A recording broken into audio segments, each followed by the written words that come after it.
Hey everybody, welcome back to the next podcast. Joining me for episode 10 is the beautiful Sarita. How are you today, Sarita? Good. I'm nice and calm today. Take Yeah. two. Take two, another take two. Yes, I'm all good. The microphones keep letting us down, so I hope you can all hear us as crystal clear because we're going no mics today. We can't have any more setbacks. The technology sometimes glitches and it fucks me over. So Sarita, would you like to start off this episode and tell anybody who doesn't know you a little bit about yourself? Yeah, so I'm Sarita. I'm 43 years of age. Looking like a 21-year-old. Yeah, 44 in April. Oh. And I don't feel it, but sometimes I do, my bones do. 4 kids, and they're age 19, 16, 13 and 10. All little stepping stones. Yeah, 3 boys and a little girl. The 10-year-old's a girl. So yeah, they're my heroes. Every mommy leads a little girl, doesn't she? And she's just took to me, a mini me. And then the 3 boys to look after us. They're my saviours in life, they really are. Yeah, and that's me and that's my life. And I'm recently, last year qualified as a psychotherapist. I was studying for 5 years. So congratulations. Thank you. And I'm loving that. I'm loving my new sense of self and my new me. Yeah. What that I've got from it as I well. love to hear people when you just find themselves and define what's for them. I found it took me a while. Yeah. I always knew it was there and I knew I wanted to do this work since a little kid. So my mum died when I was 2.5 in a car crash. She was 8 months pregnant on my little sister, and they were going to a wedding, and it was on the Nash Road actually that they passed. So they passed away. I was only 2.5, nearly 3 at the time. So I've no memory of it, but it's always stuck there. It's always still there. Of course. They say a heart has a memory of its own anyway. It does, and I always say I miss my mum, but I've no memory of her. But I miss having a mum. Yeah. I remember growing up as a little kid, being envious of all my friends that had their mums there. Where did you grow up? In Crumlin. So I went to Loretto School, and all my friends, like their mums collect them, and my nanny'd come up collecting me because my dad had been working. My nanny, we moved in with my nanny for years. She helped raise me, and she was a little saint, so she'd put her a little trolley and collect me from school. But I remember being so grateful for her. She was my other mum, but missing having the mother role there as well. But my dad, even to this day, like I always say, my dad's an absolute saint. He has never ever left my side. Even now, turning 44 years of age, he's there through everything. It's great that you can see him. He's unreal. He's my best friend. He's great. But yeah, so then through life, like I think I was probably about 8 or 9 when I remember, I always had this feeling of I hate people arguing. Yeah. I hated it. I was sensitive. Yeah, I was so sensitive, like, and it's never left me. I picked up on the vibe in a room. If someone was a bit off, or if people were arguing, or if someone was in bad form, or if someone was upset, I'd always hate that energy. Yeah, it'd get in on me, and I'd want to know why they were upset, or I want to know what happened to them, and it wouldn't just be the surface level. I want to know why are you feeling like that, like what's happening to you that you feel that way. And we're always desperate for what you're doing. I needed to get in deeper and understand, like, and I felt so much for people. Yeah. And that was at such a young age, but I also took on so much as well. That's what I was just going to say. It's such a lovely way to be for a child. It's so heavy for you. It was so heavy. I spent most of my time crying, upset for other people because I couldn't find a way to help them. I wanted to be able to. I used to go home to my dad and say, "This person's upset, and I want to help them. I just don't know what to do." And he said, "You can't help her," but I want to help her. Yeah. But if someone done something to me, it would crush my world because I'd think, well, I wouldn't have done that to them. Why would someone be mean to me, or why would someone say something that's me? And I could never understand it. I couldn't take it because I couldn't do that. And that's not saying I'm perfect, because I was never perfect. I was a little shy. Yeah, you know, I had my moments. I was a little bitch growing up, and but you couldn't handle that crew. I couldn't. I could never. Like, there was times when we all lose our way, or we give out or whatever, or say things we shouldn't say, and that'd still be to this day. But even growing up all through life, I could never bring myself to even say the things that would be nearly rolling off my tongue. That you want to say. That I want to say, like, but I could never. So even my kids think it's hilarious that I'm 44 and I've never been in a fight in my life. In my life, and they're like, "How, ma'am? How have you gone through 44 years? Growing up and crumbling." Yeah. And I wouldn't mind. I grew up like, and I loved to drink in the fields as we usually do, and it was like I'd see people fighting, but I'd always be the peacemaker, and I'd never be. You'd be sorting it out. Yeah, it was funny now when I think back, but no one ever started on me. Yeah. And I never started on them. I've never ever been punched, never been hit. I've never been in a fight. Now that would terrify me. I mean, it's one of them things that I'm like, how have I got this far in life without being in a row? You're wrapped in a little protective cloth. Yes, I feel like I'm in this little bubble of. Yeah. I don't want to fight with anybody. Please don't fight with me. Please don't, because I can't do it. The love and energy that you're giving out is obviously radiating and protecting you. You know what I mean? I don't, wherever it is, I hope it stays there, because God forbid me now. I just don't too. like it. I I'm don't. touching a hair on that beautiful head.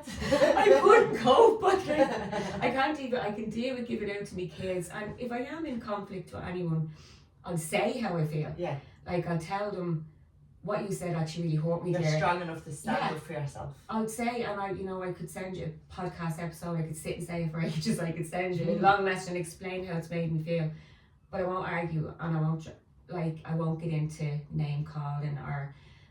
I need a bit of what you have. I can't do it. I wish I had it. Yeah. I wish I had a backbone. I don't have a backbone. I wish I had a part of me that would throw a fit. You have exactly what you're meant to have. Yeah. Well, I'm realising that now. What you have is lovely. It's much more peaceful. You know what I mean? It's a lovely life. It's peace. Especially after all, like, of not understanding and, you know what I mean, worrying about everybody else. Yeah. Fuck that. I find that my kids think, especially boys, because, you know, they're teenagers and they've been in many rough little rows in yeah. their life, and they'd be showing me videos, and only 13 was showing me a video of him in the field, and there was all boys around him, and they're all fighting with each other, and I'm looking at it going, oh my god! It's like, Mark, that's just normal. You don't be right. I can't deal with that. What if you get hit in the wrong place? And he's like, Mom, this is life, like, people fight. What gets me watching Netflix and seeing things that, you know, like, I can't watch that. Yeah, my hands and all would be sweating watching. Yeah, I'm not able. Like, I feel like it's my life. Yeah, I get really engrossed in it, and I think about them even when they're growing up. Like, you know, if you do have a row with someone, try and do this, like this, and they're like, try and resolve it first before you say things you don't mean, and you regret it then. Yeah. Or the person that's actually probably being mean to you maybe is struggling with something in their life, or there's a reason behind everyone's behaviour. Yeah. That's why I can't bring myself to hate a person, because I know that there's a reason behind why they behave how they behave, why they say what they do, why they act how they do, or maybe why they I'd say that's get a blessing defensive. and a course. Yeah, it's a blessing because I understand, but it's also a course because sometimes you can be like a bit of a pushover as well. Do you know what I mean? You understand. Yeah, like, and you can feel like, oh God, I need to let it, but you can't. Yeah. But I just learned it's just who I am now, and I'm like that all my life now. It's not going to change. What were you like that when you were like in your teenagers, 16, 17? My teenagers, I was a little bit. Now, when I say to me, I was wild, but to everyone else, I wasn't wild. Yeah. To me, I was wild. I just followed everyone else. Yeah. So if everyone was getting up to something, I'd be there behind them, kind of. Yeah, I'll come. Yeah, I easily led, but never got myself into any big trouble. Like, just the usual, getting drunk in the field, or I'd say having a great father as well behind you. Yeah, and God love me dad. Like, he used to. Now, he had a little bit mischievous side. Like, I remember he'd ground me for being drunk or whatever, or coming in late, and I'd climb out the window and I'd go back out, or I'd climb out and go down to a party down the end of the road and then come back. Catch it. And, oh yeah, he did. Do you know what he done? He knew I was climbing out night after night, and he said nothing. So he put powder all over the windowsill, and I climbed out. So my feet were on it. And the next morning he said to me, "Come here, I want to show you something." I was like, "What?" He said, "Come here, downstairs." And he's like, "Look at that." And I'm like, "Oh yeah." And he's like, "You're lucky to get the slipper off the back of the there, your feet aren't they? Yeah." And I'm like, and he's like, "I knew you'd been going out." your little sleeve in, and I was like, oh, I'm so sorry, I'm so sorry. He sounds like a lovely man. He knew I'd come back, but he let me away, but he caught me, and he knew how to catch me. But that was probably the wildest thing that I probably got up to. But to me, I was like, but I was always so sorry. I can't believe I done that. I'm so sorry. But I still wanted to be like, I was mad, like in my 20s. I loved going into town every Friday and Saturday. Coming back, my party was a house party place. Yeah. Because I had the shed with the pool table, and this before we had kids. And even when we had one or two, it was a place to be, and I'd love having people over, and that would be where we'd have the parties. So I loved that part of my life, but I'm so over it now. Yeah. Maybe once a month, a little blowout, or once a year. Yeah. Yeah, not once a month. Hangover. I'm not able. I wake up hungover as it is. I wake up every morning and I can't move. I don't know what it is. When I wake up in the morning, I feel like it takes me a while to come around. Yeah, you're drained. Yeah, I have to sit in the bed. I have to sit up slowly. I have to bring myself around. Take that time. I can't just jump up out of bed because everywhere hurts. Yeah. Everywhere. And I feel like it's more since, and what I'll get into more in the last 8 years, why my body probably feels more worn out. But I just wake up hungover anyway. So if I used to drink and go out, it'd be like a double whammy for you. I'd be dead. I'd be ringing the priest. Yeah, I know I'd be gone. I'm not able. Father Mick. I don't drink, so now if I go out, I'm the driver, or else I have one or two. Or else if it I is... wish she was my mate. The one that brings you down. Or else sometimes someone probably looking at this going, no, she loves her shots. There is the odd time when I do go out and I'm like, get a shot, and then I'll be drinking the shots all night. That's why I'd say, because it'd be easy, just quick and get into it. Yeah. Get you on a little bus. Like I'm not an angel. Like when there is times, I love doing a couple of shots and enjoy a night out, but it's just not me seeing now. Go down, go out and let your hair go. Have a blowout and then go home and be like, I won't do that again for a while. Yeah, just that's boxed off now for 12 months and I got that out of my system. Yeah. But I do love when it happens.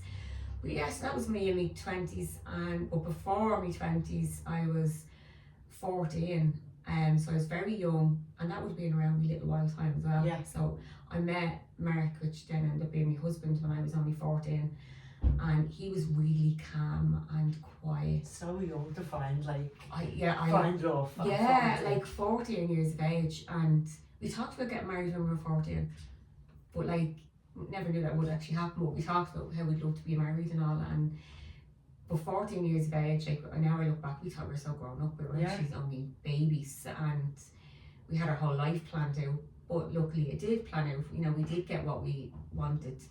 Was that at the age of 14 we had a great little life together, like such an innocent love, everything was great. And when he was 16, then he started an apprenticeship with my dad. So they started working together, so he more so stayed in my house. Yeah, Dad obviously was very thankful. Yeah, my dad took over, he was like another dad. Yeah. And like, do you know what I mean? So they worked together, he trained to be a mechanic. So done that, he worked with my dad for 8 years. And they got on like great, like my dad would always say he's a son he never had. Yeah, it worked out great for me. I was still in school and he left after his junior.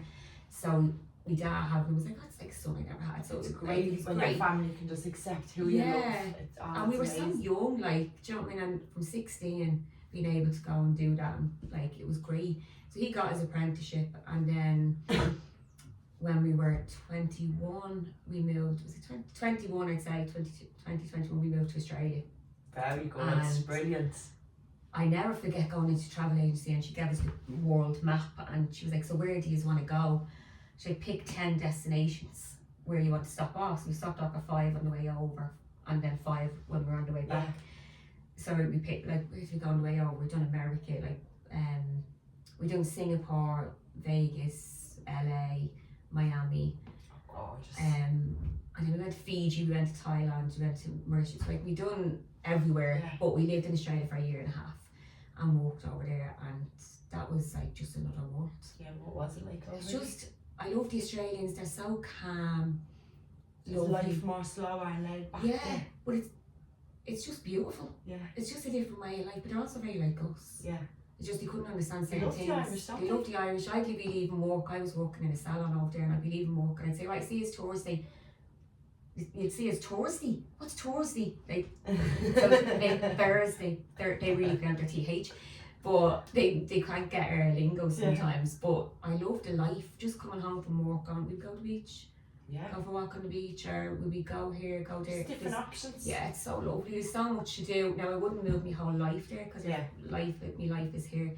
But to live it and experience it for that year and a half, it was amazing. And I would say for anyone to go and do it, if they have the opportunity to go and do it, and just walk over there and see the life. I haven't heard one person that said they went and done a bit of travelling and regret it. Oh, you'd never regret it. It's the life experience you can get from just leaving. Just where you're from. Going, like, I remember we stopped in Fiji for 2 weeks, and the people in the hotel, like, it was so luxurious in the hotel in Fiji, but the people were so poor. They invited us to a house party after they finished doing their work in the hotel one night, and we were like, yeah, free. Buzzing. So we went to the house party, but the house had no windows and no doors, and like, it was like, and we went, they said we're going to the off licence, and we stopped in a bush.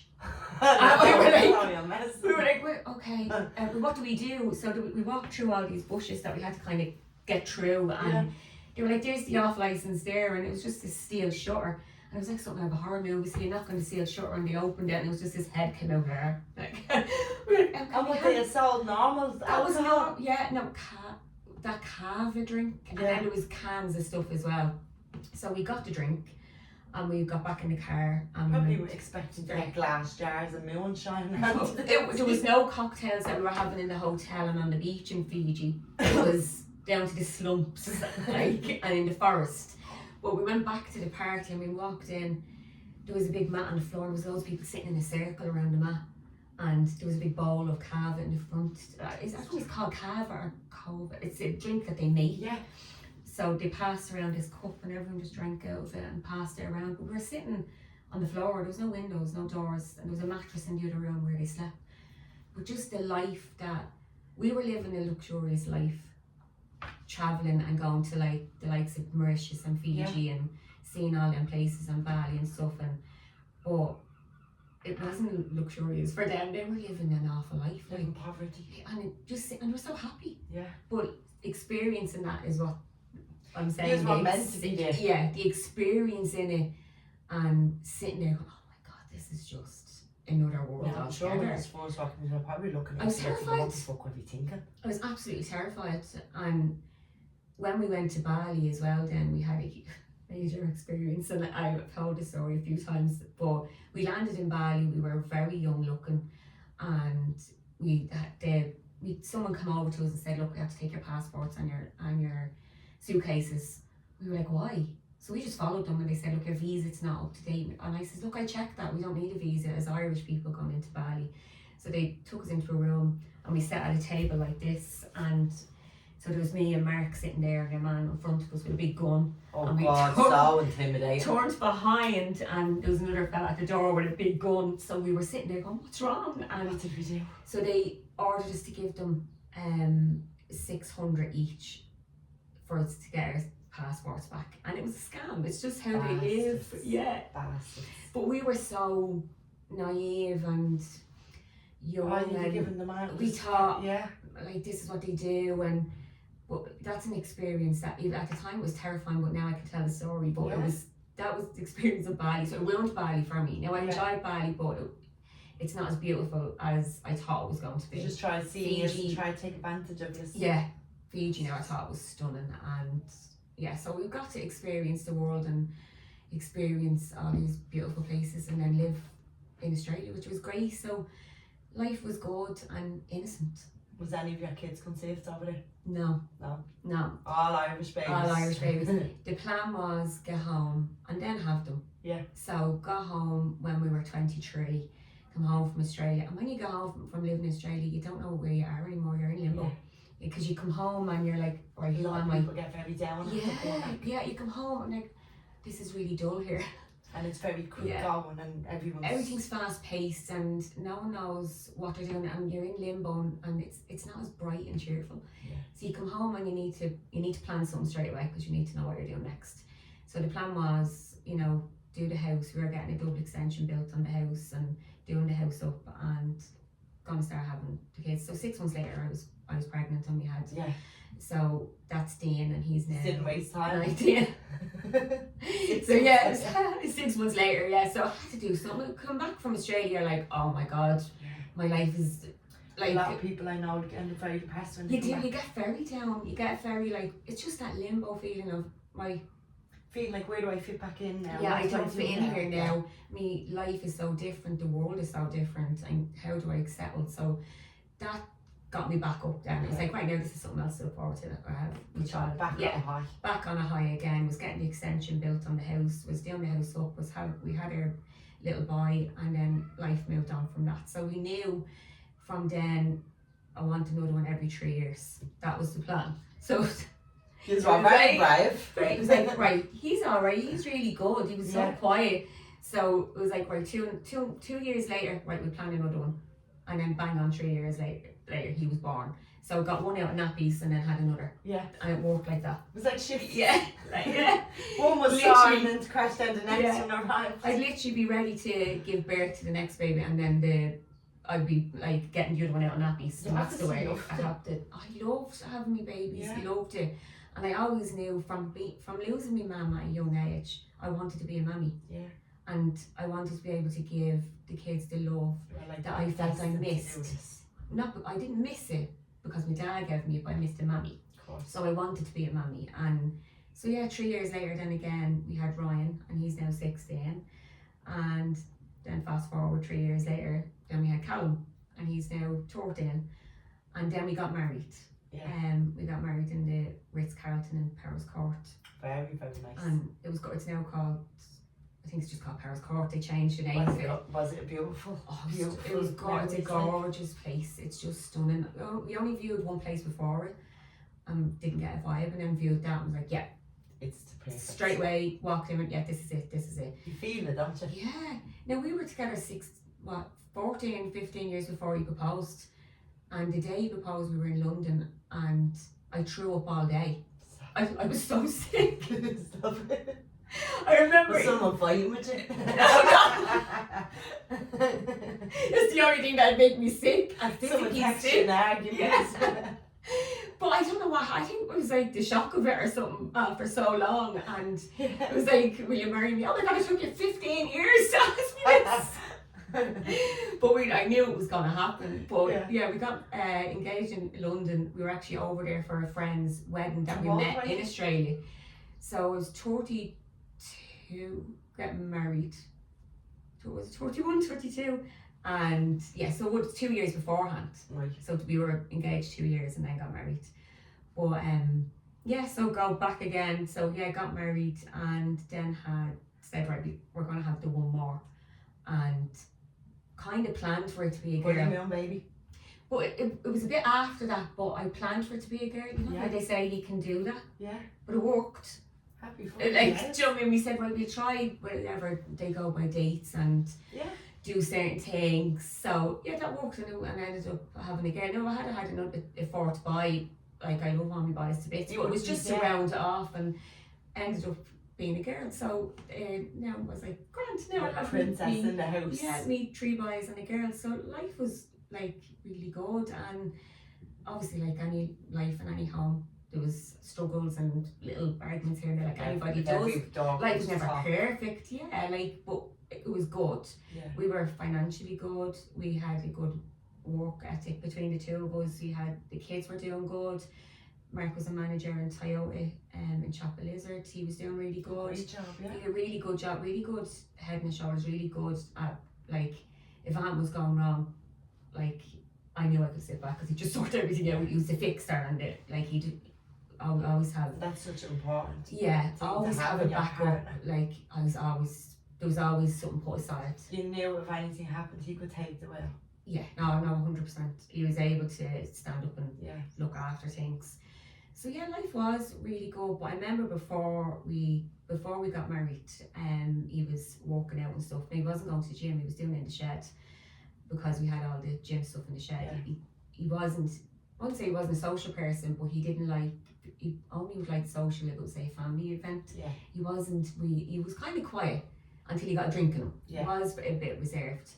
But he wanted to work out in the sheds. He wouldn't go to the gym, and we have bent on at the Gyms back can of be us. very intimidating. Yeah, no, and he just couldn't. But he worked out really hard in that shed. Like, he built himself up great. Yeah. And he got up early in the morning. He do it after work, and but then it came to coming up to the wedding, and he just wasn't happy in himself. He's like, I want to get a little bit bigger, or I'm not happy with what I've got so far. So he said, this fella said, you know, start these steroids. I do a 6 week on them, might be grand. And there wasn't really much talk about them. I With just the said injections. they were the tablets first, Yeah. and then he went on to the injections. So then the injections came into it, and he said it to me because he wanted to say, right, I want to know you agree with it too, and it's okay. And I said, well, yeah, if your man said he was okay, and Yeah. like, sure, if it's only 6 weeks, what harm can it be? So he done them for the 6 weeks, but then he couldn't. When he tried to stop them, the headaches, the muscle pain, the mood dropping, it was horrific, and that was only after 6 weeks. So he continued to take them again, thinking, right, I'll get through the wedding. We get ready. You probably thought you needed to build it up in his body. He didn't know how to come off them. They tell you how to go on them, but not how to come off them, and not how to wean yourself off them, like in a safe way, because there's so much that you need to do to regulate your hormones again and regulate things. They don't actually tell you exactly what you're putting into your body, like when you're taking it. And it's like, I watched it, I seen him grow, I seen that part, but I also seen the part that he struggled with. You gained probably in muscle, but lost a lot. Lost so much of, like, for a while it makes you feel great, you can take on the world, and after so long when you're trying to come off them, they make you, you know, you wake up in the morning with this pounding headache. He used to say it feels like someone squeezing your head, and like he'd sit in the bed saying, I just don't feel right. Yeah. I just don't feel right in my head. But he couldn't go to work and come home, and then he'd say, I'm just going to do another week of them because I can't deal with this. So that's where the cycle starts from. You can't get yourself off them. And it got to like a year and a half into him taking them, and he was like, I don't want to take these anymore, but I can't come off them. It was just too hard. So we went to the GP, and she done blood tests, and she said, look, do you feel okay, like mental health wise? And he said, yeah, why? And she said, because your testosterone is extremely low. So with that being so low, it would indicate that you'd be really low in mood. And he said, to be honest with you, I don't feel depressed, but I do feel something's wrong with me. Yeah. But I can't pinpoint what it is. And he said, I'm not saying I'm depressed because that would mean I'm sad. Was probably so foreign to him that He just couldn't name it. Yeah. He couldn't put a name to how he felt, and he said that to her, and she said, look, you need to go to an endocrinologist. So I'll refer you there, and they'll help bring you down off them, and they'll also put more hormones in so you can level it. Things will be leveled off. So that appointment went through, and sure, as we know, appointments take forever, and he never got Especially in Ireland. Yeah, so that went kind of just, I was ringing and ringing and ringing, because I'd be very eager chasing things up. I won't let it slide. Yeah. As much as I want. Your husband, it's fine. And I knew there was something I needed to help him, whereas he'd be like, I'd be glad to get in touch with me. But as much as I said I don't like arguing, if I have to say I will do what I need to do, and I rang and I was telling him, you know, how much he needed it, you need to get him up the list, like it's a fucking disgrace, like how much it was left. A year had passed, so he was trying to do it himself, and eventually he just thought, do you know what, sorry, fuck this, I'm just going to stop them. I'll just do cold turkey and I'll deal with it. So he did, and that's when life went really bad, and it was very fast. It was like a spiral of probably a couple of weeks, where not even months. It just spiraled into a bad depression. Spiraled into a bad place in his head, and I didn't even get to speak to anyone, or tell anyone, or talk to anyone, or turn to anyone. Still waiting on the list. I was still on the list, and I'm still on the list. So there was nothing. I felt like we were in our own little world of, right, I have to save him. Yeah. And I also have to keep an eye on the kids, but I don't know what to do here. But I remember him saying to me, sorry, don't tell anyone about this. Just, you know, we're married, we have our own little life, keep it to ourselves, we'll sort things out. So we booked another appointment to go and see the GP again, just to keep in touch with the GP. So we're up and down with the GP, and she was trying to hurry up with get the appointment quicker for him. But in the meantime, he started suffering with psychosis, and it's still to this day, I would dream about it, because it's the most horrific thing to witness in someone. that you love and care about, because they don't be there anymore. It's like their eyes are gone. They're just completely, they're not in their body. They leave themselves. Yeah, and it's so scary. it's terrifying, and it's always the most terrifying thing they think of. Like his episodes would be, there's someone coming to the house to capture me or capture you and the kids. I have to save you. And he'd be running around the house in a panic, and you could see in his eyes he couldn't calm down. And there was one specific night I remember, you know, he was taking there's a teddy, and he took the eyes out of the teddy. Yeah. And he said, there's cameras in there, and they're trying to take you and the kids away from me, and like, I'm not going to let that happen, I have to protect you. And he also thought my dad was captured and put into the attic, so he took the attic stairs down, and he was calling me dad. Peter, I'll help you, and I'm not going to let anyone, you know, that must have been take your dad. I was frozen in this state of, this isn't even real. It didn't feel real, but it was happening. It was like a film. Yeah. It didn't feel real to me, and I remember putting the kids into a room and saying, everything's okay. Yeah. Dad's okay. He's just dreaming. He's having, trying to be the calm and trying to keep myself calm. And he was on the ladder looking up to the attic, and he was shouting, Peter, and I kept saying, look, my dad's not up there, Mark. He's not up there. And he said, so everything he's done for me, I need to save him. But he couldn't. To him, he could hear him calling him. He kept hearing, Mark, help me, and he was trying to get up to the attic to save my dad. Oh God. Now when he got down from the attic, and that was only one of his episodes, there was a couple, you know, in the space of them weeks, and I was living on edge. Like I couldn't eat, I couldn't sleep, I couldn't function, I couldn't talk to anybody. I don't think I really spoke to anyone for a period of time when it was happening. And he still was going into work when he would be okay, but I'd be on the phone to him saying, please don't test drive cars, or please don't, you know, do this, because you don't know when it's going to happen. And then the couple of nights, there was a couple of days where he thought, I really don't feel great, I'm going to ring in sick. So his manager at the time came and collected a car that he had, and he took it back to the garage, and I was at home. So this was a Thursday, and he didn't feel great, and he said, I just don't feel right. I can't pinpoint what it is, but I just don't feel right. He said, then he started thinking he had a brain tumour, because he's saying, I'm not depressed. Is he getting them headaches again? He's like, there has to be something in my head. So he was Googling, as you do, and he was saying, but it says you get tightness in the head and you can get hallucinations. So he was convincing himself he had a brain tumour, and I said, maybe it's just withdrawals. And he's like, no, but it could be a brain tumour. So there was so much going on in his mind, and he was like, I can't keep doing this on you and the kids, and this is terrible, frightening. And he felt really guilty for it as well. So that does show how much of a lovely man he was. He adored the kids. Like, he was such a funny person. He loved playing jokes on them, messing with them, winding them up. Like, he was the type of person who'd walk into the house and he'd jump out from under the stairs. You know, like, he was always fun in games, very hands-on, would sit on the floor playing jigsaw with them for hours on end, to the point one time he built the Titanic. And he was that into it that he stuck it with glue so that it wouldn't fall apart. Like, I have photos of them, and I'm like, how does he have the patience for that? I wouldn't have the patience. I'm a mammy, maternally mammy, but I wouldn't have patience sitting on the floor playing Lego for hours on end. Definitely not. He had that, and you know, he was so hands-on with them like that. But yeah, he built the Titanic with Lego pieces and glue. Yeah, patience, so to say. Eventually it fell off the shelf, and I'll never forget that day. That was after he passed. So anyway, getting into that, then that was the week he wasn't feeling great. And so as days went on, then, long story short, Mark ended up taking his life, and that was the worst pain I've ever felt in my whole entire life. I never knew. I used to watch things on telly when people would die, or I'd hear stories of people losing people to suicide. But I used to always think, oh my God, that must be awful. I can't imagine how that would feel. But I will never forget that feeling. My legs went from underneath me, and I pulled half my hair out of my head.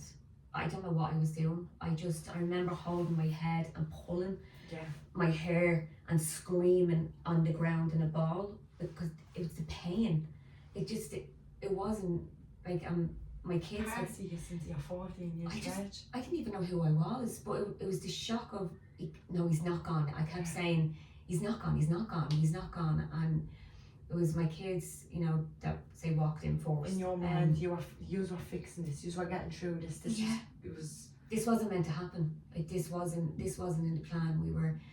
We were on our way to getting better, but then it was gone. I had no more to cling on to. He was gone, and I remember screaming to him, saying no, like I would have got you better, like, and I wouldn't have stopped trying.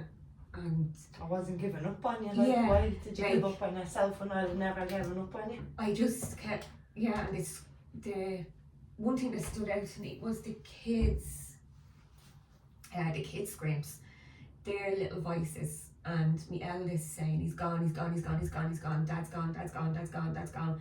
That's all he kept saying.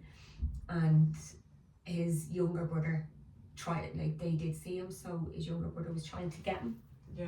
And he was shouting, don't touch him, don't touch him. And it's like a movie that you watch from the outside of your body. Yeah. And listen to from the outside of your body, because nothing in your life feels real in that moment. The hair and all kind of dim. It's like a muffle. It's like things go loud and then quiet, and nothing feels real. Or I remember when they took him off, like they tried to resuscitate him, even though they say he was gone, they do it. And anyway, they tried to resuscitate you. So, if you need to take a break at any time, I'll take a break, right? It's horrific. And I was only talking to actually my son the other night, and I said to him, you know what, 8 years on, I've got so far, but doesn't that moment feel like a moment that you'll never bear that pain again? It is the most horrific feeling in your body to know that someone went and, you know, made a choice to do that. Thought that they were better off. And thought they were better off gone. Like, and not having the moments to be there beside someone at their last moments to say, you're okay, I'm here beside you, you're not. Yeah, loved. Yeah. Like, we love you, we're never leaving you, we're going to be here for you. Yeah, I envied that part, because, you know, when someone's ill, you can sit beside them and say, look, I'm always here, I got to be here with you, and I got to be here beside you. But I never got that, and that really killed me and the kids, because I didn't know how to be a mom after it, and I didn't have to explain to them what happened because they seen it. Yeah. So I couldn't protect them, and that part actually really got to me as well. As a mom, you want to protect your kids. You don't want them to witness things or to see things that are horrible, and every mom would hate to tell their kids that their daddy has passed, but I didn't get to have to do that because they knew. It all just happened. It happened. The ambulance men were there, like they know their daddy was gone. But I had to live on with it, and them days were a blur for me, because I think I pulled half my hair out of my head, and I don't know what that was about. I couldn't eat, but it was the anger and the frustration, and I wanted to hurt myself. You just didn't want to be fucking probably even hear yourself. Yeah, I just kept saying, no, I can't do this, I can't do this, I can't do this, and why? But I remember just constantly hitting myself and pulling my own hair, and like, it's that feeling that There's never. an awful lot of people that would relate to that feeling. Yeah. That is an awful feeling. You're slapping yourself, and you're just that fucking. You just can't even think straight. You're trying to tell yourself it's real. Sometimes I think by feeling the pain of you. I don't know what it is and where it came from, but I remember everyone trying to hold my arms down, because all I could do was punch myself and pull my own hair, and I just couldn't. Hated yourself. Hated everything, and I was just. Everything was I was like smashing things and pulling my hair, and I couldn't do life. I just couldn't. And when I had him laid out at home, when I first went in to see him in the room, I dropped to the ground, and I don't remember anything after that. And apparently an ambulance came and they had to do CPR on me in the room, and my cousins were there. They took the kids out of the room, and my cousin had to administer CPR in the room with Mark in the coffin and me on the floor. And I have no recollection of it. I remember they brought me into the hospital then that night, and I couldn't speak. I lost the will I couldn't talk. and they explained to me dad that my heart rate was really low, and the shock had literally shut everything down. And that's when they say people can actually die of shock.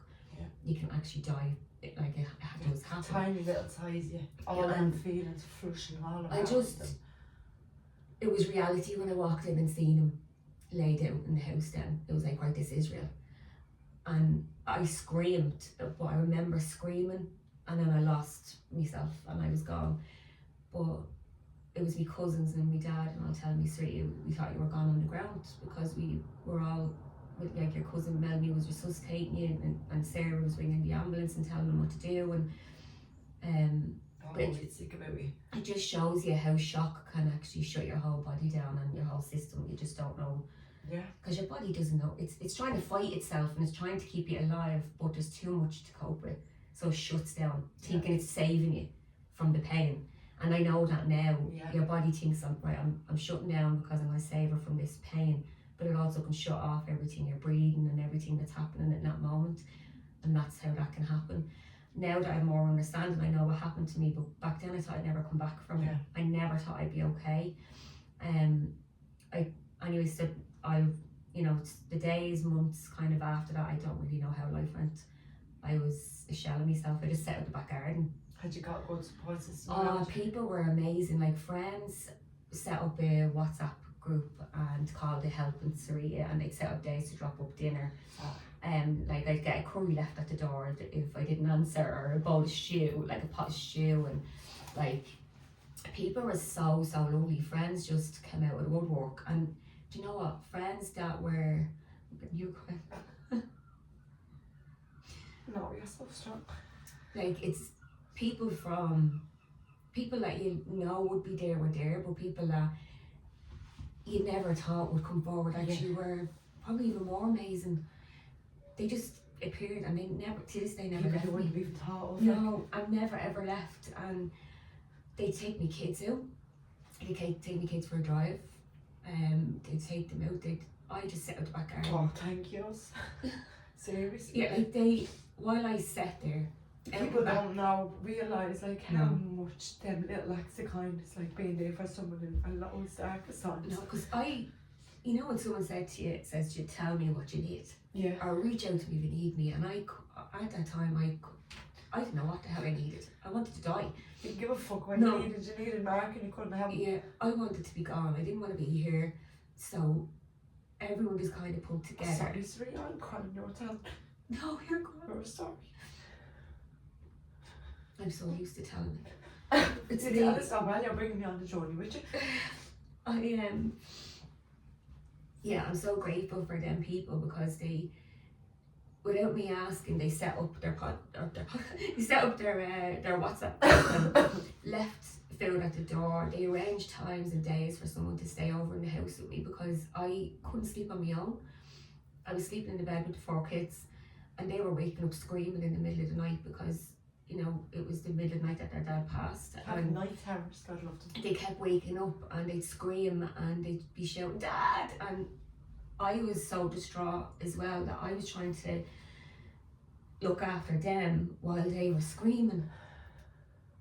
And I remember saying, people would say, can we stay? And I said, but I want the kids. Because every morning felt like I was trying scared. to keep something normal, something like normality for you. Every morning I woke up, like I said there a while ago, when I wake up in the morning I feel like I'm hungover. Since then I feel like I'm hungover. And it's that morning feeling, because I've gone back to then. Every morning having to remember. Yeah, it's a morning reality. And going back to like waking up with the kids, it was all like a blur every day. I just existed. I woke up, the kids would wake up screaming, they'd be crying. I wouldn't even bring them out, it'd be up to everyone else, because I couldn't function. I couldn't eat. And I didn't even want to have a shower. And I think 6 weeks passed and I wouldn't have a shower. I didn't want to wash myself. And it was like it was a reward for me to get washed. And I didn't deserve it. And I remember my sister sitting beside me. Didn't want to give your body anything that was going to make it feel slightly better. No, I was stinking. I was disgraceful looking. A lot of people that can relate to that feeling. Yeah, and it's just, you let go completely, because it was like I didn't even want to eat. I remember my dad making me food and I'd say, I don't want that food. Mark's up there in a grave. Yeah, he can't You eat. can't Why am I eat. eating? And I took everything from myself. I didn't want to take anything. And he's like, but you're here and you have kids and you have to. And I'm like, I know, I don't know how. I don't know So how. you sat there, you tried to eat all, like swallow every bit of darkness. I had kids. It didn't get the kids. It's horrific. I remember my sister saying, Sarita, please get in the shower. It's 6 weeks. You need to wash yourself. And I refused. No. Oh my gosh. Did she have to give you a little bit of tough love and like just Yeah, to I've kind of wake you had a up? few people give out to me, alright. And at the time Our love. I got upset. Stop arguing with me, you don't know how this feels. But she set me in. She said, if you don't want to stand in the shower, sit. So I sat in a ball. I remember sitting on the floor in the shower and I just sat like that, and she's like, I'll wash you then. And she washed my hair and cleaned me down. I'm sitting there naked in the shower. Just and lifeless, just like just nothing. I had no energy, no nothing. And she said, well, at least now you're clean. I said, I didn't even care. I just done it because you wanted me to. I don't even want to get washed. I don't want no to eat. desire to fucking look anyway. Just, I can't explain the feeling of that feeling that I had. You're doing it really good. It's like someone stabs you multiple times and you disassociate from the whole world. So nothing in the world feels real anymore. You're completely disassociated, you're completely gone. You even walking feels like you're not really walking, you're not here. You're in another planet. Nothing feels real. If you're picking up water, it's like, is this even water? Like, it's like everything. It's like a dreamland, like. Yeah, and that's your protective mode. Just obviously everything, the logical part of everything in your body just completely shuts down. And I didn't understand that then. I thought I was dying, but I wanted to die. You know, I had it planned in my head. I had told Mark in the coffin, I'm going to be with you. Yeah. You know, no recollection in my head thinking I had 4 kids there, because I couldn't see around me. I couldn't. The grief think had of you it. blinded I from was everything. blind, and I kept promising him, you know, I'll be there before they shut it. It was the last thing I said to him, was like, I'll be with you. I'm not going to leave you there for long on your own. And now when I say that, I'm like, God, I have 4 little children sitting there. How dare me, like, be saying I'm going to leave them. We're I'm talking here now, now, but- so don't ever feel bad about that. Your frame of mind was in the fucking gutter at that time. Your Yeah, whole little world was just crushed. yeah, it's. But I made a promise, and it was like I told myself I couldn't not give him that promise. Yeah. And I made this like plan in my head. I'm going to do a few things with the kids. I'm going to give them a few months of me, and I'm going to do my best, and then I'll go. Gonna exit. Yeah, and then I'll know. So I started writing little letters, and I had them in envelopes, and I was putting all the letters aside, you know, to each person. Like to that Sorry. fucking camera still on.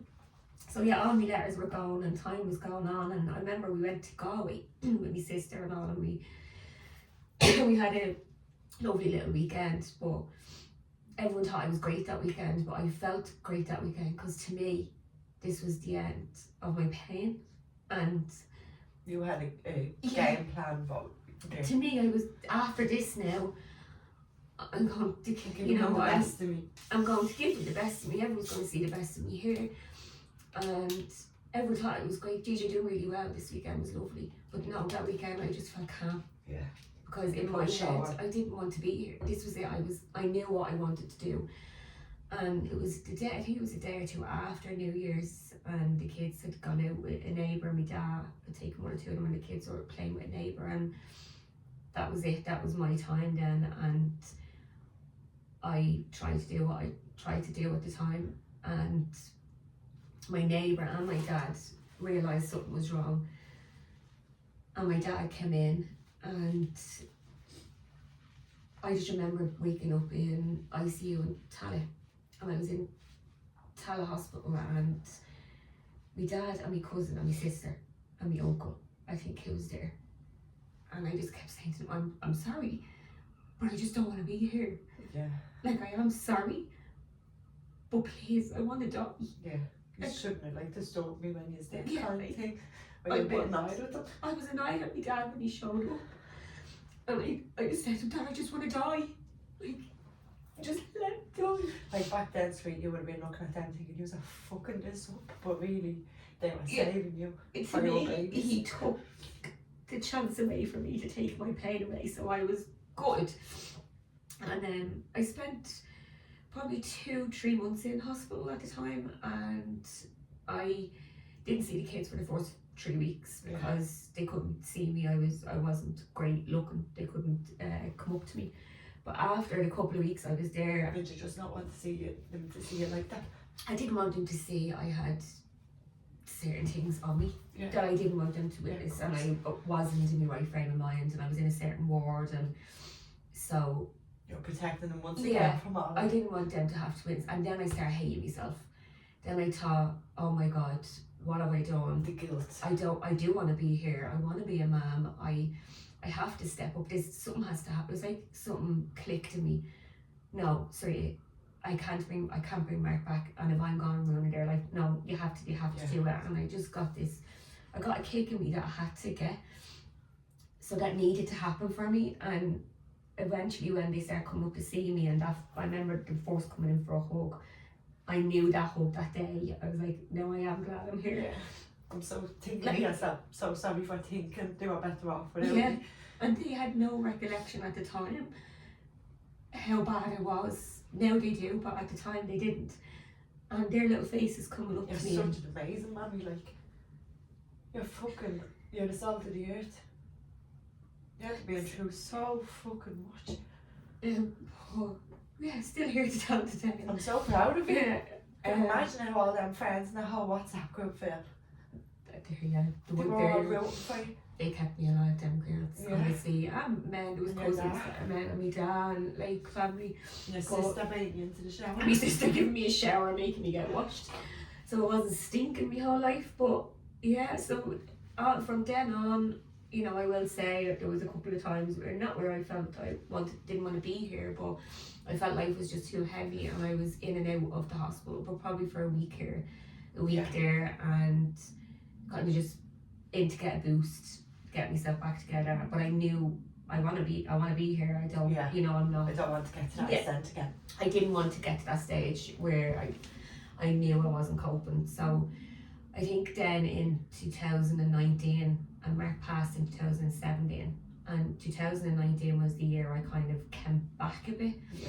And I said to myself, right, I was meant to start my degree in psychotherapy in 2017.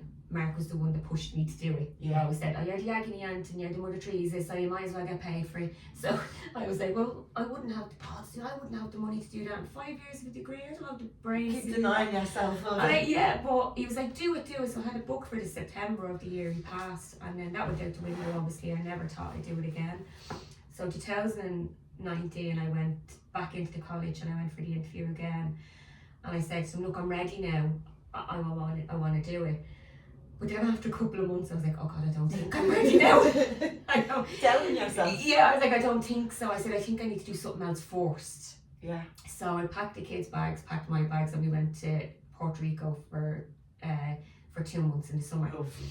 And I think I needed to do that. It's well needed that. Yeah, I wanted to give them what I wasn't able to give them for them 2 years that I was just lost. Yeah. And we went to Puerto Rico. We spent a month and a half kind of there. We lived there. We had a PlayStation in the room. We had I cooked the dinners in the room, and I loved it. And there was families everywhere, and that was hard. It's always hard seeing families and stuff, and daddies playing with their kids. But I loved giving them what I thought I'd never be able to give. I didn't even think I could have a plane with the kids on my own, but I brought them and we had a ball. So when I came back from that in 2019, I went back for an interview again for the college. So I started my degree in psychotherapy in 2020. Eventually started it. And long awaited. It took me 3 years of trying to get myself to do it, and I done it in 2020, and now it's 2026 and I'm finished a year. I can't even believe it happened. But I rather bringing us on a whole detour around like how you're after getting to here, like from everything else that you're after taking us through. Fucking hell. Well, yeah, I don't even. That's some story. I don't even believe that I got through them years in college, out of everything I was going through beforehand. There's such an inspiration in this. Like when people hear this story, like you're going to inspire so many people. Like and make them feel normal. It's normal for us, we're all human to have them feelings. Oh God, so like. And you know, some of us like feel like have them feelings. We wouldn't have went through half the shit you would have went through. I know the struggle. Do you know, everyone that I remember going in to start my degree, and I sat at the back of the class because I thought I am not going to have the brains, and people are going to be talking about things that I won't even know the words. Yeah. And I sat there, and everyone in that room had a story of why they wanted to be a counsellor or a psychotherapist. Yeah. They all had either an addiction, that they lost their family, or a huge death, or a huge trauma, or There's always someone who went through pain. yeah, or abuse, or something. There was a lot of suicide as well, and in that moment I felt like these are my family now. And I met my people. Oh, I met my people in 2020, and they know I love you all, and they're still my I love family. you all too. We became this big group of like, we cry to each other. We'd have to do role plays, and we had to, when you're Open studying, up, like. yeah, like when you're studying psychotherapy, you have to work so much on yourself. Yeah. And I thought, I went to the odd counselling before, or I'd done this or that before, I know who I am. I didn't have a clue who I was. Yeah. When I went and studied that, I realised who I really am and why I feel how I do, why I take things, why pain and hurt and certain words or behaviours probably physically hurt me, why I feel things so intensely, you know, why I have certain attachment wounds, or like I'll be quite an anxious attachment. I don't like conflict. And isn't it amazing for everything, and now you have all that. Like you're I get it now. Standing now. And I sat there thinking, that's why. Now I know, and I studied myself from literally, when they say peel back the layers, I went back to the seed I was at birth, literally, and peeled back everything. And now I understand why I am who I am. Now I understand, and also to everyone else, like in my life and around me, like I said a while ago, I find it really hard to argue, and I find it really hard to dislike a person, because What about loving yourself? loving myself Can you has give yourself never that? really been something that I could do, but I'm starting to love myself for who I am now, and that's took time. Because you're absolutely amazing. The first time I ever met you, I don't think you even realise like how much goodness you radiate through, even when you're talking, you're telling your story, you know. And there'll be a lot of people that'll get what I'm saying because they'll be listening, crying, and then laughing, and then smiling, and then they're all going to feel real proud of you then, like, well, I'm at the feeling, you know, you're amazing. Oh, it's a good journey, and do you know what? I don't think I've ever said, I feel like it's a odd thing for us to say sometimes, oh, I'm proud of myself. We'd say it to someone else, we'd say it to someone, I'm so proud of you. Us Irish don't like taking a compliment. We won't take a compliment, or we won't, like, we get awkward if someone says, oh, I'm so proud of you, you're doing really well. You're like, oh, thanks. Or you look like you know you look Yeah, no, you do. This is only Elle. Yeah. This is only Peg. Only You know, like, this, yeah, you spend a we fortune on we it. won't take it, and you know, I've obviously had people say you've done good, or you've done, like, you've come out stronger. Yeah, I have come a long way, but I'm still on my journey. Yeah. Like, I feel like that person I was 5 years ago, say, or 8 years ago when Mark passed, I look at her in pictures now and I want to give her a hug. Yeah. I want to wrap my arms around her and So tell any her. questions, if you could go back to that series, what would you say to her? I'd hold her, and I wouldn't tell her how to do it or what to do. I'd just tell her to hold on tight, because you will get through it. Yeah. And you will get there. You have to. The only way you can get through pain is to feel it. And sit And to sit with it. It has to go through your body. You can't divide it. any of these temporary things, they're No. just numbing, they're gone Yeah. and come back with it. And I say that a lot, like, even to clients that I have now, like, and even to anyone that is a quite a violent person, if you're struggling with something and it's too heavy for you to deal with, because we all go things we're going to deal with that are really heavy, distracting yourself feels great in the moment.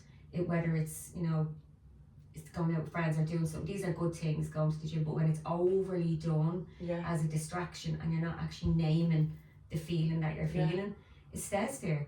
It stays there like something going off inside you, and it just keeps rotting until it literally rots it makes you unwell, Until you and actually it makes you deal with it. physically sick.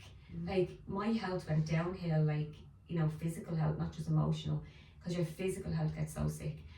I needed to name what I was feeling and They name say the that's feelings. the leading cause of autoimmune disease, isn't it? Yeah, It's suppressing yeah. feelings, emotions, Anger, all emotion is all autoimmune, and it felt great to be able to understand it from a psychological kind of way, like learning, like and I'd say psychoeducation. Give yourself that. That's what I was feeling, I and that's what get it, and I get why, and now I can kind of pass that on to my kids, where like, you know, I understand certain things in life, and sometimes they'll be like, oh, don't give me all your psychotherapy.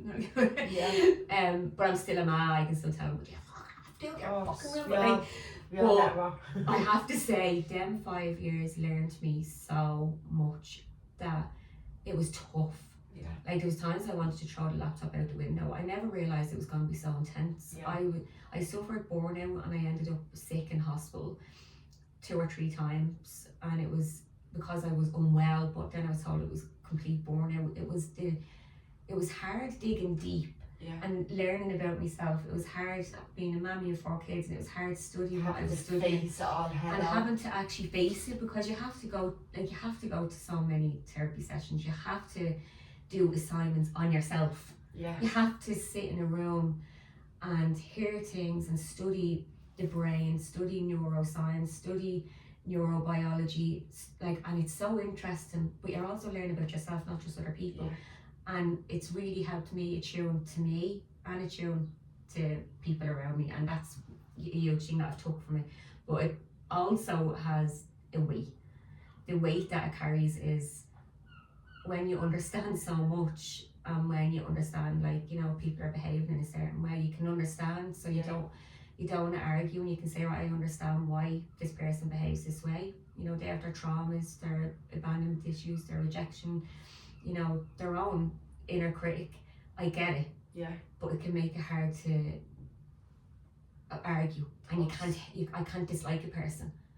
But you're before, overly understanding. Yeah, before I ever would have studied, I would have probably thought, oh, you're just being a really difficult human being. But now I know, no, we're all just human. We're all difficult. Yeah. I'm difficult because I'm so sensitive, and I'm difficult because I sometimes will over-explain, or I'll over-analyse, or I'll get emotionally connected or emotionally attached.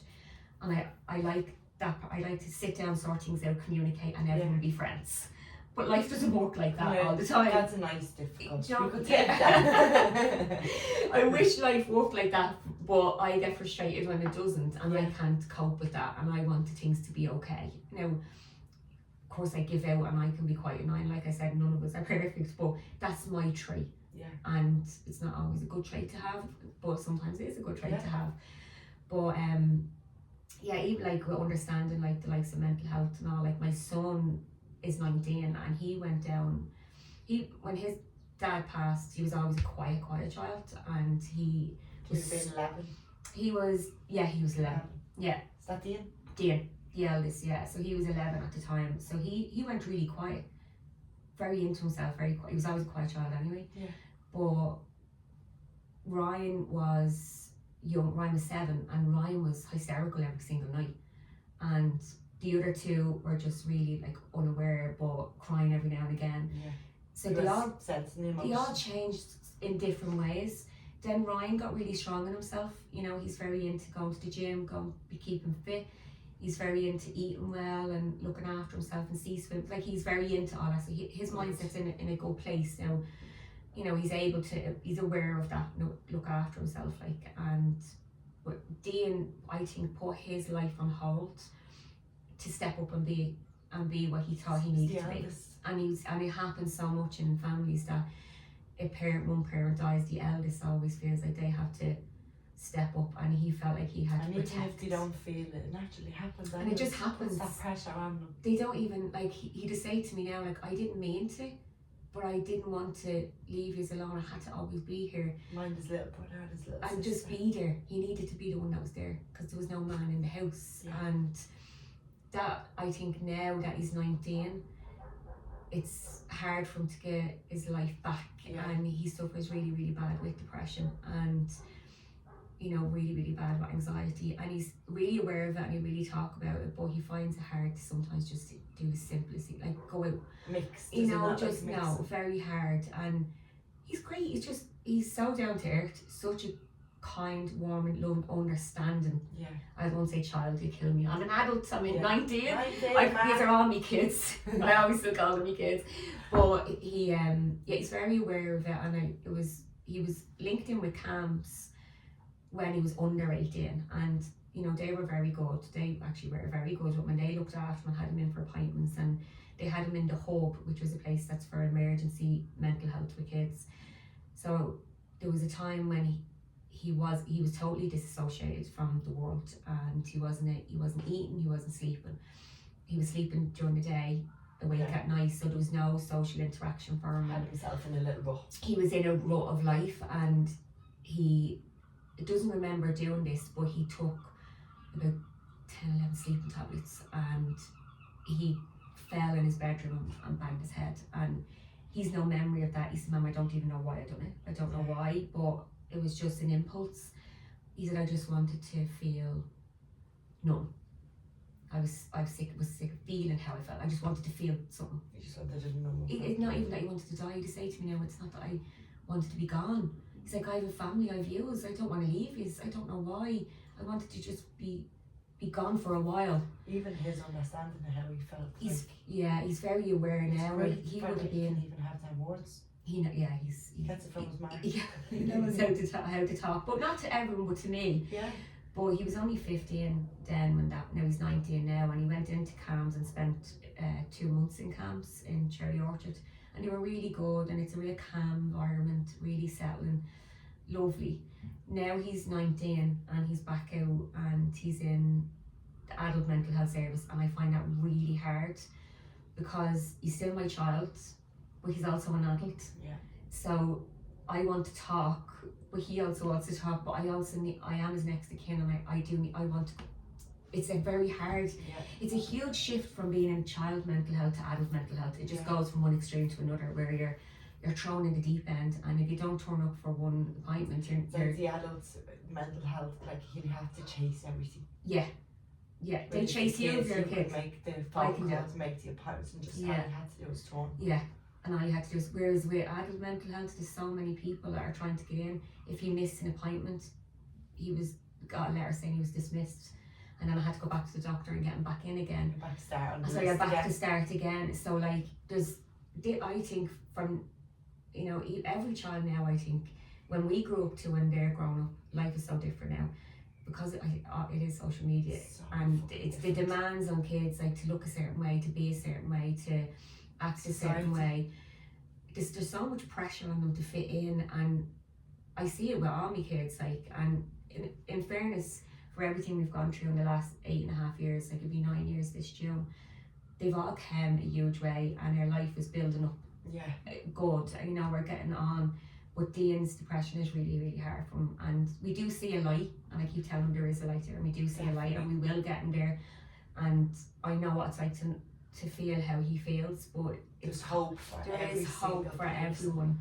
He just has to find his way. You just need something it's like something clicks and you get back, and then you need to continue on that journey, because there's a chance that you could slip a little bit, and you might, you know, healing, as we know, it's not linear. We're going to fall, we're going to be up, down, all the time. Pretty. It's not pretty, and healing is really painful. You're never going to be healed. And I used to have this perception about, oh, I need to be healed before I can be a psychotherapist. I need to be healed before I can sit in front of someone and help them. Yeah. But that's not human. It's a lifelong journey. It's a lifelong journey. I'm going to be healing for the rest of my life until my days are gone. Yeah. I'm never going to be completely healed, but now I'm at a place where I'm mind and body ready to sit with people. I'm well able to sit with people. I love my work. Yeah. And you're so understanding. It was meant to be, and I love sitting with people and hearing their stories, and I feel like I'm so grateful to be brought into their world, because there's things that would be said to me that no one else ever knows. I think if we fast forward 10 years down the line, Dean is going to be getting into the same line of work as you. You never know. And maybe that's how he feels things so deep and shuts himself away, because maybe he feels it more sensitive than other people that feel it. Yeah, some of us are just more sensitive to the world. Empaths, yeah. When you have that, you feel the vibe in a room. You can tell by someone's face. You can tell the energy. Yeah. You can even tell through a text. Yeah. Like, well, I feel I can tell someone's energy through a text message. I'm not Yeah. saying that I have these magic No, I meds, know what but you're on about. you Get the can, vibe, you you feel can. the tone. yeah, and I know when I pick up on it, and there's them kind of energies in life are really something that I find hard, and Yeah. I always will, but I find it gives me it helps me with my work because I now understand myself. I do think as well, it's like spirit guides trying to kind of give you a pre-warning. You know, if you're getting that vibe before things happen, or if you're getting that vibe off a person, maybe just take a little step back. Yeah. Or maybe just let them figure it out or so. Because when you get that vibe, even by you mentioning, well, hold on, I felt like this was going, they'd be like, what you mean? Gets confrontation like you started it. Yeah. Whereas if you get that vibe, and you kind of just be like, right, maybe they have something going on. Yeah. Take a step back. That's I say to everyone, if someone is behaving in a certain way that's hurtful to you, you know, have your boundaries and tell them that, you know, that behaviour wasn't acceptable. It did hurt me. I don't accept that. But don't try not to take it personally, because the reason they're behaving that way is because of something in them. Of course. They're not happy, or they're insecure, or they're feeling a certain way, and sometimes it projects on you. Yeah. So if you just have that little bit of understanding, and that doesn't mean make excuses for people treating you like shit. Definitely. Do you know what I mean? Like there's a line that you draw. Yeah. But to a certain extent, if you know someone is a good person and they act up, we can forgive, and we can move forward, and you can understand, because life is hard. You can even say it in a nice way. You can say, look, I know we love each other to bits, but the other day it kind of made me feel a bit like shit. Yeah. And I this know is you how didn't I mean it, felt. but I just wanted to let you know. Communicate. Yeah. Communication is key. Communicate, and Imagine they're coming from me, communicate. I'm the biggest one is that communication. Just communicate. Do not like communicating. And the worst thing for me is I'll preach it to everybody. Sarita. And you're the avoidant, eh? Yes. So you're the avoidant attachment. I'm just like, fuck off, block, delete, good luck. Yeah, that's it. See us in 5 years. So say me and you are in a Tesco. relationship, right? You're the avoidant and I'm the anxious attachment. So you're the avoidant one. I'm coming to you and I'm telling you how I feel, and you're block or delete, and then my whole body shuts down, and I'm like, she hates me, she doesn't like me, oh my god, what have I done wrong, what can I do and to you know, make her I feel block better? and delete, because when I kind of get that feeling, that vibe, I'm just like shutting down. I'm like, no, I So can't deal with this feeling. with an avoidant person, it's not that they don't care, and they can't deal with. It's that they can't dealing with someone else's emotions, or dealing with their own emotions is too much for them. So instead of dealing with someone's emotions, they shut off. Yeah. And their logical part, everything just shuts down, because They'll it's better rather to shut it dispose away. of that relationship rather than Yeah. walk through it and try and understand, because they're afraid of acknowledging them feeling Yeah. and how they're after making someone feel. Yeah, to acknowledge it and to work on it and to repair it and to sit with it is too hard. Yeah.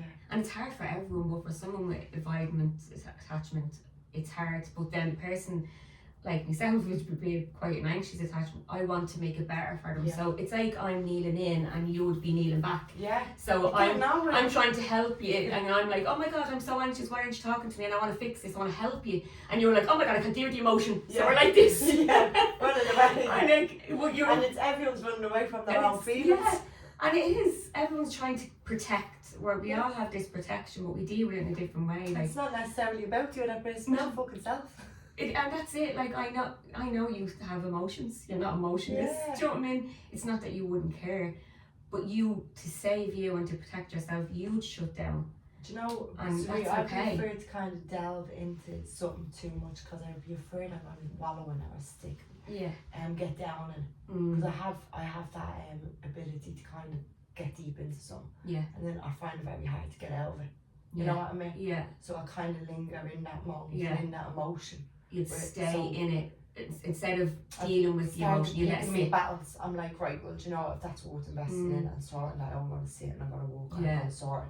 But I'm not going to chase something that's not. I'm just like, no, I'll Yeah. avoid that.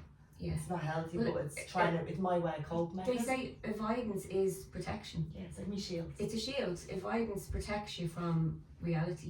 It Well, it makes me doesn't- feel a little bit bad on people, but I'm like, I'd rather that feeling than sitting there feeling like I can't fix this. In the long run, it doesn't help you. Mm. Because in the long run, it doesn't help things. It just solves. It's a temporary course. phase. I like even some things I'm already like, I'm going to eventually have to sort that out. Yeah. It's And going to be harder. you can know something about yourself, but not feel you can actually walk through it. I And just think that certain place in your life sometimes you might not be able to do it then, but a year Yeah. or two down the line, you're a different person. We're all evolving. Yeah, we're evolving for the rest of our life, and we'll be lying there as old women, and we'll be saying, "Do you know what? I'm only realising now that I'm this kind of person in this way." Yeah. You'll figure something else I'd out new sit there, about I'd never yourself. fallen out with someone probably 5 years ago, and I'd sit there and I'd be just like, I'm gonna fucking ring them, fuck it. And Yeah. I'd ring, I'd be just like, how are you? Yeah. I missed you, I'm sorry about that. Yeah, I think that's it. And then you feel good about It's it. just time and Because- frame of mind. Yeah, and we're all just human. We're all just surviving, and like, yeah, I do think if we all have a little bit more understanding for each other and a little bit more like understanding that we both have two people have needs, Yes. two people have emotions, and if you understand each other, then you can compromise. Yeah. And then think neither person is getting all emotionally like violent or anxious or upset. So Yeah, like that's why I've got all flustered. and overwhelmed And with that's just everything. Like, uncomfortable. yeah. Like, nothing really in this life is comfortable. no, like life is uncomfortable. Yeah, and it's meant to be. And yeah, and like I said, you have to. The only way to get through your fears is facing them. Sit with the pain, as hard as it is. Sit with it. You're and a very feel it. prime example of sitting with the pain. Well, I'm so fucking proud of you. I'm so happy to have met you. thank you. That's so lovely. Even the things that I'm after taking from you, no matter when everyone else gets a chance to listen, I'm after taking so much from you twice. I've only met you. I've learned so much about myself. God, well, you know, we're learning, and thank you. That's so lovely to say. As we said, it gets awkward. Thanks. Don't be telling you're great too. But like, it just showed like we're built as humans to like connect. We're made to connect. Yeah, we can't live without. We can't live without connection. We have to connect with people, and that's like would say was another thing. Obviously, that came into my life after Mark passed, and I remember everyone saying to me, "You'll meet someone again in life," and I was like, "No, I won't." You probably wanted to strangle them. I when you wanted to said that. slap them, Yes. and I'd say, "How dare you say that? Fucking want to meet I someone. am never ever going to meet anyone again. That's not going to happen. It's not going to happen for me." I was very angry, and against the idea Yeah. of. it was an affair to me. Yeah. I was like that would be betrayal. I had been with Mark my whole life. I didn't know any other life, and then obviously as the 2 years went on, I realised that I am a human being, and You have needs. human beings have needs, and not even the needs that people might think of. It's needs of connection, Yeah. and like, you know, I'm always a mammy, but needs of having someone that would say, "Well, I look after you," Yeah. or "I hug This you." is separate. This is separate to your life. Like, you know, sometimes mommy needs a hug from someone stronger that can mind her. When I bring you up, Little make you dates or feel good something. about yourself. Yeah, and it's nice to have that. And you know, I did go into a relationship, and it was lovely, and we had that for a long time with each other, and that just showed me that you can love a person again, and you can share that with another person. It doesn't devalue what I felt for Mark, Definitely. and not. it doesn't devalue what I would feel for someone else, because they're different chapters, they're different people, and the love you have a heart to love. It's like having one child. You're not going to love another more or less. Exactly. You might have your little, this one behaves better and this one, but you don't love them any less. And I found that with opening my heart again, it's risky, it's hard, and my biggest fear was letting someone into my world, into my life, into my kid's life, and then for them not to be here, maybe through death or through their own choice. You were born, like you were born bad in your past. Yeah, it was a huge fear for me to just be like, okay, this is their bubble now, and if anyone comes into this and then they have to leave, or they do leave, or something happens, it would be very, very difficult for me. Thinking, I'm not here to lose anybody I else can't lose now. people. Yeah. I can't lose them. I can't lose anyone. Losing someone in my life feels like another death, and I physically feel the pain of it. Yeah. I physically feel the grief. Now, obviously not to the tremendous pain I felt, you know, when Mark passed the way he did, but I feel the pain, and I want to do everything I can to keep people in my life in as good way as I can. Now, you know, we're not together, like me and Craig aren't together anymore, but we're still friends, and I find that that's lovely. what I want, because we all need a companion. yeah, we all need, like, to me, now, you know, to other people they might find it hard to understand how someone can be with someone and then be friends with them, but to me I want that, because I had someone I was with for my whole entire I life, love that. and I loved him, and I lost him. He died, so I had no connection. Whereas then I have a new person in my life for a foreseeable amount of time. The connection between you and Mark, you didn't have a choice. It was cut. It was cut. The connection from Mark was cut, and I used to go up and pray, go up to the grave. I'd bring up birthday presents to the grave. I needed to keep him connected with my life, and I still do that. Yeah. I send balloons at the grave for Mark's birthday, my birthday, the kids' birthdays. He's involved in everything and always will be. Like, he's a huge part of my life. You're still close to him in depth. I'm still close to him in depth. Yeah. We're just close in a different way. Of course. And I've learned to live that way. That's our way. We have our new little way of loving each other from And you know far we away. won't be leaving you and Yeah. your kids spiritually. Exactly. And that's the thing that I feel hard, like, you know, if someone comes into my life and they spend a couple of years in my life and they spend time with me and my kids, in my heart that's locked in. In my heart, right? You've had time with us, you've been in our life, you've played a part in our life. It's a natural way to feel, isn't it? Yeah, I can't just be, I can never cut anyone off. Yeah. I can't, now if someone did something absolutely horrific on me, but to me, we have a friendship now, and if you're mature enough and you can be amicable and you can be emotionally mature and you can actually talk on a civil basis and you can walk through that, why not? We're both alive.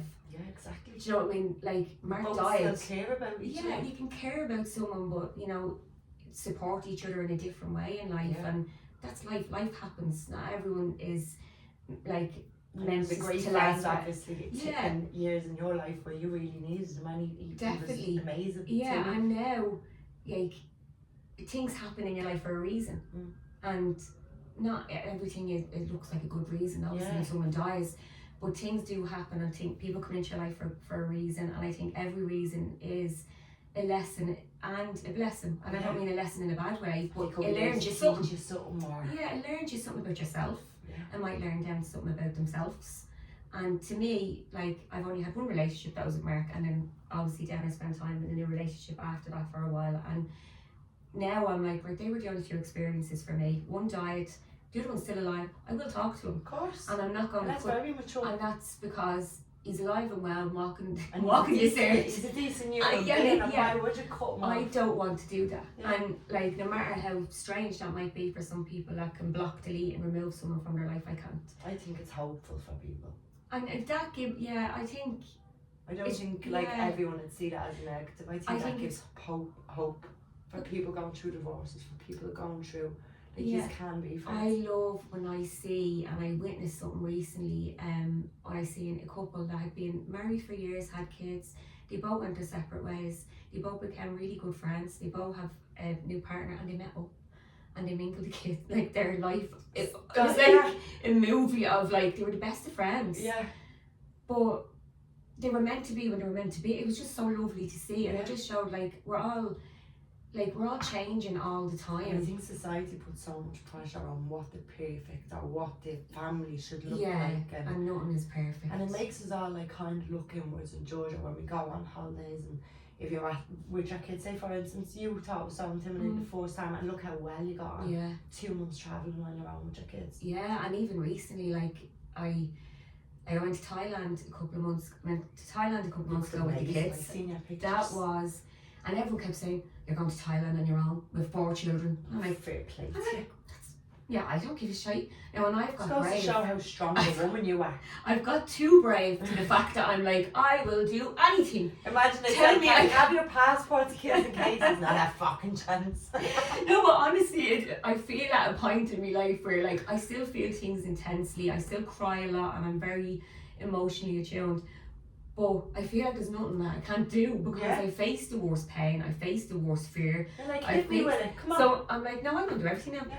I can face anything, and I will do it. I'll make sure it happens for me. The son said to me the other day, he says, Mum, if you tell me you're going to the moon, I probably believe that you're going to try and organise that. Yeah. I said, yeah, that could be a job. Someone throws a brick at you, you'd build a house with it. So yeah, that's it. If you what doesn't kill you makes you stronger in a way, but there is that saying, but there's also, it does take a part of you away. So the part that was broken in me, I'll never get back. Yeah. But the part that's still there has rebuilt just with a scar. Yeah. And every now and again the scar seeps a little bit. But that's where the strength comes in then, because I keep it closed as much as I can, and I work on it. Yeah. To keep healing it. But I went on my first solo trip, and that was before Christmas. I was having a little bit of it. Oh my God, life is so overwhelming. Were you nervous though? I was nervous. Now, when I say solo trip, I've been on my own, but like this was my proper little kind of retreat. I was nervous but excited. I was like, I cannot wait. I just felt like, you know, working in psychotherapy or working with people all the time, I love it. It's like I would never trade anything for my work. I love working with people. I'm a real people person. I love that job. Love me kids. I love everything. But before Christmas, I felt like life was just, oh my God. It was the weight that I felt. I said these words to my dad. I said, I just want to run away. Is Christmas a very hard time for you? Very hard. Christmas, financially and emotionally. Yeah. It's so hard because everywhere I looked at big families and everything, and like we stayed in Christmas Day, just us, and the financial part of it as well. Like I work for myself and I'm widowed, and there's only so much money that I can't. No, I can stretch money and bring us to Thailand and I'll make it happen. But it is tough, you know. From the outside it might look like, oh, it's like all on you. It's just all on me. Yeah. And from the outside it might look like, she's grand, she's doing well, she's been in Thailand, and you know, and then she went on her solo trip. But I work my heart off and I save really hard to make that happen because I want to go all around the world with them kids. That's like me, I get 2 loans a year. I'll make sure I go. You make sure I'll make sure I do. But I'll be broke down, like for the rest of the year. I'll have to pay all that. You just have to make it happen. But I have to do it, so you find a way, don't you? Yeah, no, I made a promise to the kids and to me that we're going to see loads of parts of the world. Like we went to Thailand and we've been to Dubai and stuff. I just fucking deserve it. Like, we're planning somewhere else this year. I want to travel with them before they're older. I want them to look back and say, give them that little travel book. Yeah, you know, because I love them. I love this. They're my 4 best friends. They're actually my heroes, and they're the ones that keep me going. And when I told them I was going on a solo trip for 4 days to the Canaries, they were like, "What?" They were like, "Without us, on your own." And I was like, "No, you can bring one of us." Like, is there anyone going with you? And I went, "Nope, just me." And they're like, "So nobody?" And I'm like, "No." I'm like, "Are you okay?" And they're like, "Mom, that's so worrying. Why would you do that on your own?" So it was like, check in with us, let us know you're okay. And I could see the worry in their faces. I could see that each of the boys like were looking at me as if to say, "Are you gonna be okay?" Yeah. But it was funny when I was over there, like I got up at 6:30 in the morning, I'd go and watch the sunrise, and I'd sit on the beach on my own. And I just felt so calm. I'd walk up and down the beach, and I'm only back a week. Enjoy every minute. I enjoyed every minute. I'm only back a week and a half, and I have to say, I was just sitting with me. I talked to myself when I was there. I was like, I actually like you. I was like, I'm glad you're saying that words. You're actually alright. And then you should get on and sit on the beach and say, Sarita, I actually love you. It was funny, like, hug yourself. Giving that time, because you have to give that time to yourself. Like, isolating is bad. Don't isolate yourself. You need social interaction, but also have that time for yourself. I done a walk from one end of the island to the other. I walked for 4.5 hours on my own. Right. Jesus Christ. I was sending videos home of myself walking across cliffs, and people were texting me, friends and like the kids and my sister, and she texted me, "What are you doing?" And I was like, "I'm grand.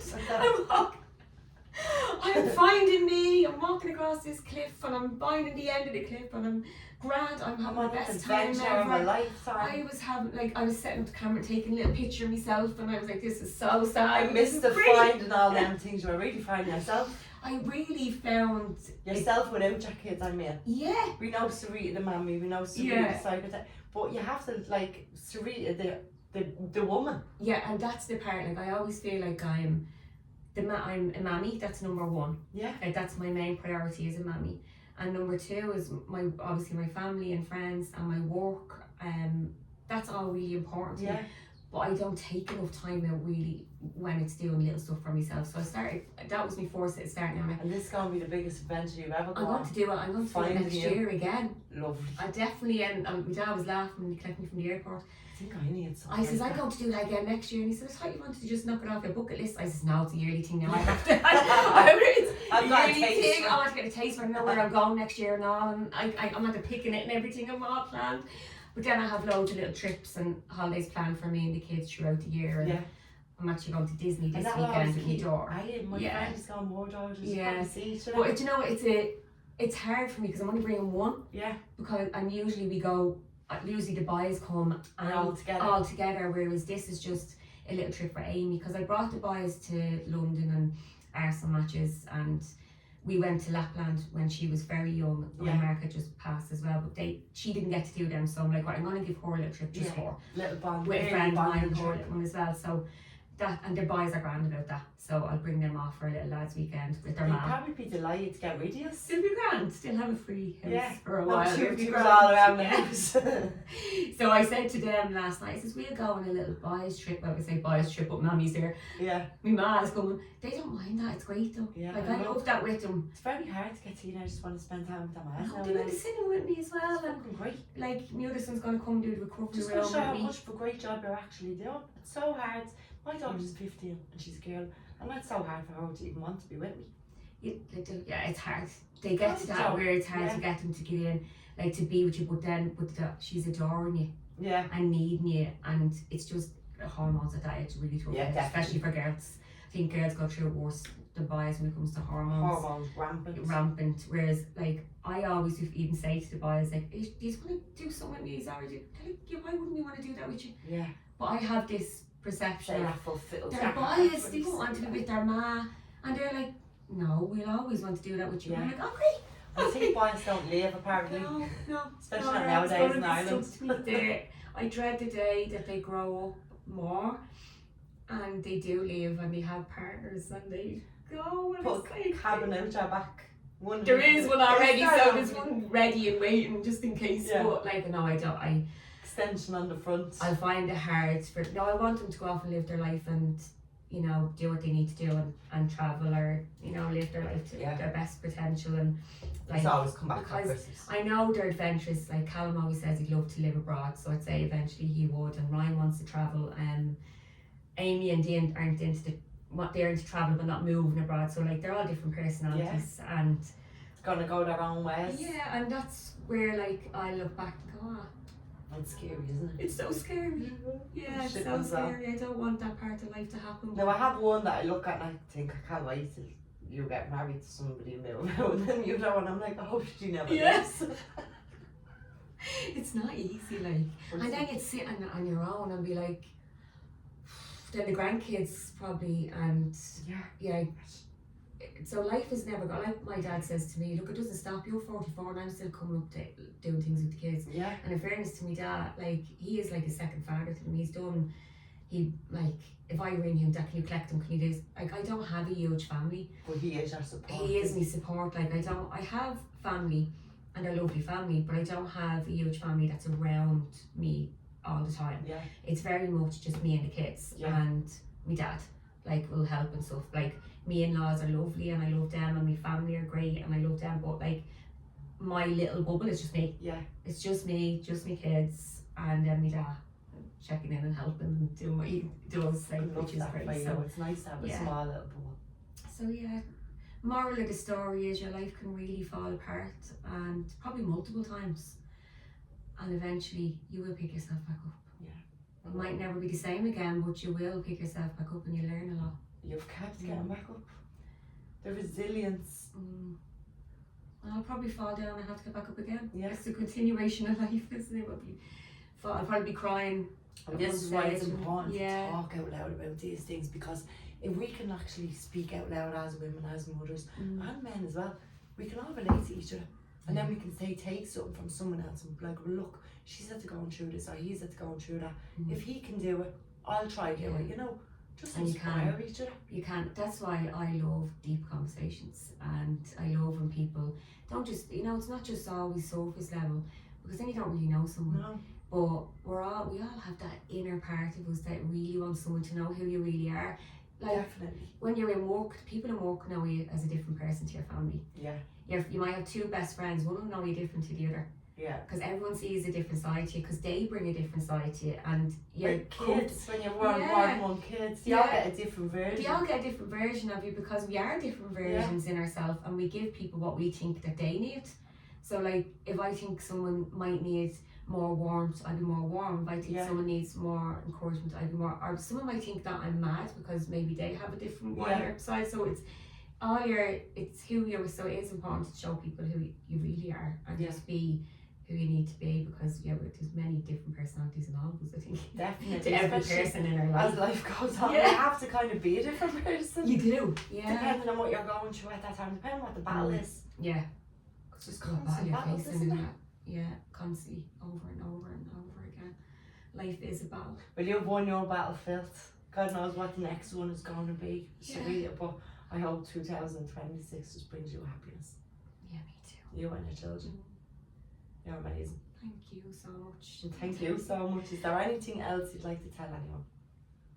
I think I have gone through every aspect of everything there, but I would say, look, for me, there was a time in my life when I didn't even feel I was real, and I didn't want to be here, didn't think I could be a mammy, didn't think I could survive, didn't think I could love again, didn't think I would have a career again, and every single one of them things weren't true. Yeah. Every single one of them came true for me, and as much as you still carry your pain and you'll deal with that, you will deal with it, but you become a new version of yourself. You evolve into a new person. No matter if you're living whatever way your life is, if you go and search for help and you go and look for it, or you take that one step and you believe in it, you will get there. Yeah. You'll try, you'll find who you are, and you'll go through that. It might take a while. It might not be today, might not be tomorrow, might not be next week, but it will be. Yeah. You will get there. Don't give up on Just yourself. don't give up on yourself, yeah. Because the new person is so worth waiting for. As she can fucking tell, because look, you're the living proof of it. Thank you. Sitting there glowing. Probably too much glowing in the face. No, you're not. You're looking gorgeous. Thank you everyone for home for listening, and I hope you like, share and subscribe, and keep sharing Sarita's story. And the more people that listen, they can take something from this, they can learn, and we can all relate to one another. And a big shout out to the Balgriffin Inn. Thank you so much for sponsorship. Have you ever been to Balgriffin? Don't think so, no. Oh, go down. Massive, Yeah. massive. Thank you everybody. Bye. Thank you. Bye.